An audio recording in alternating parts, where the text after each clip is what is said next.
വിശുദ്ധ മർക്കോസ് സുവിശേഷം 8-ാം അധ്യായം 2-3 തിരുവചനങ്ങളിൽ യേശുനാഥൻ പറയുന്നുണ്ട്, ഈ പുരുഷാരം ഇപ്പോൾ 3 നാളായി എന്നോടുകൂടെ പാർക്കുന്നു.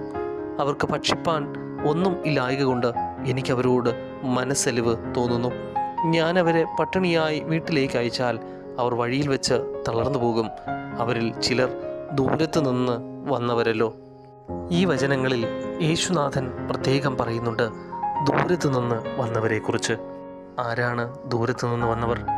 മറ്റുള്ളവരെക്കാൾ അധികം സമയവും സാഹചര്യങ്ങളും ക്രിസ്തുവിന് വേണ്ടി മാറ്റിവെച്ചവർ. വിശപ്പും ദാഹവും മറന്ന് യേശുവിൻ്റെ വചനങ്ങൾക്ക് കാതോർത്തിരുന്നവർ. സ്നേഹിതരെ, ഈ നോമ്പുകാലം നമുക്കും ആ ദൂരത്ത് നിന്ന് വന്നവരെ പോലെ ആകാമോ?